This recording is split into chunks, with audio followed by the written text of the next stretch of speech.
So about 30% of Albertans, and this is like polling from like 2 weeks ago, feel some sort of separatist or sovereigntist notion. It's higher in Saskatchewan, which actually doesn't surprise me. We usually do things a little louder in Alberta, but Saskatchewan is more stoic and reserved, but also more, I guess, radicalized on this issue. And I'm joking when I say radicalized. This is what the left calls us.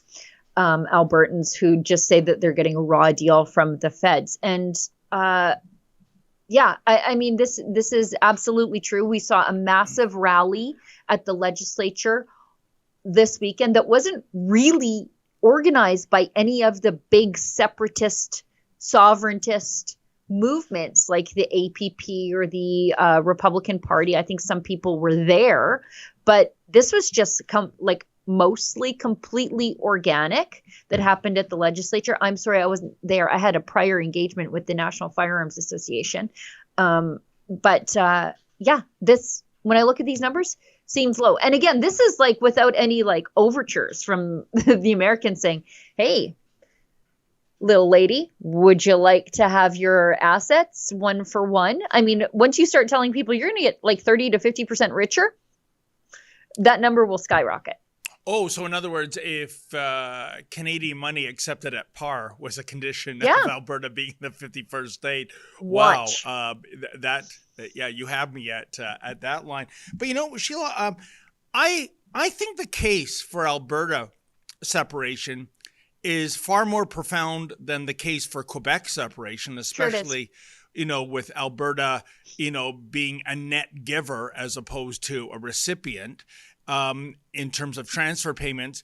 And also, my heart goes out to Albertans, to those in Saskatchewan. Every federal election, at least recently, must be getting a little tiring and frustrating to see that even before your results are counted, the election is pretty much a done deal. And not just a done deal, they were calling it.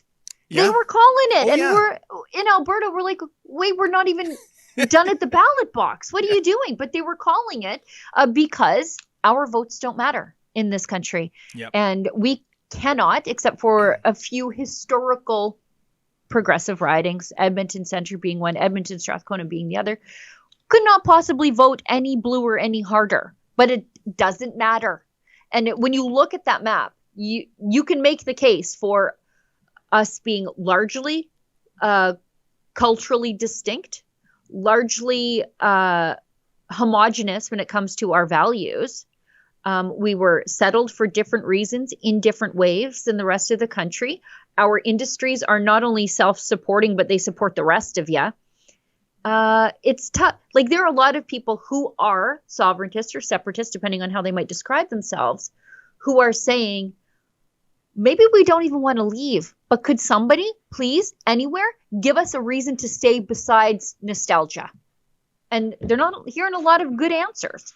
And I don't blame them, Sheila. I really don't. And when you compound that with trillions of dollars of mineral wealth trapped forever, it would seem, underground, preventing not just Alberta, but Canada as a whole, to thrive. I mean, one of the pressers, a Polia presser we went to, that's Lincoln J and I, was in St. John, New Brunswick, and that was held at the port. And Mr. Polia pointed out that this would have been the final destination of the Energy East pipeline.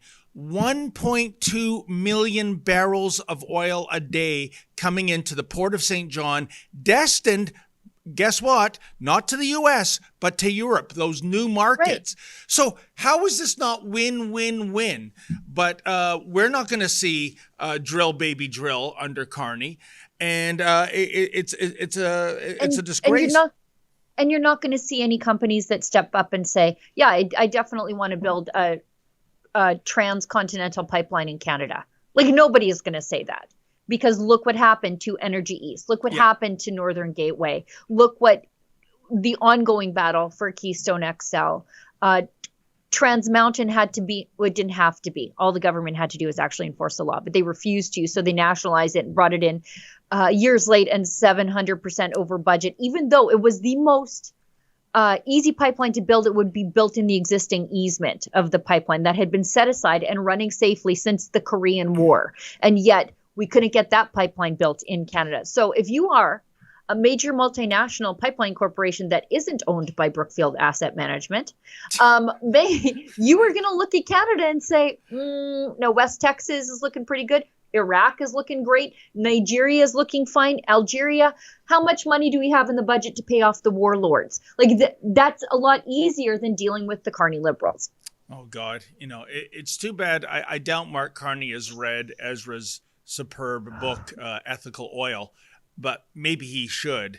But I don't know if that would sway the pendulum with this globalist elitist.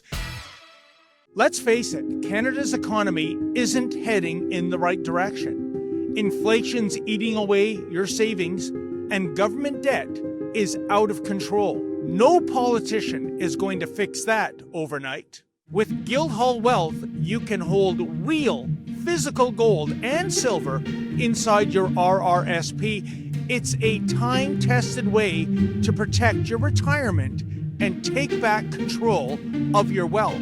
Call 1-877-8-SILVER or visit guildhallwealth.com/rebel to request your free investor kit. And hey, make sure to mention Rebel News.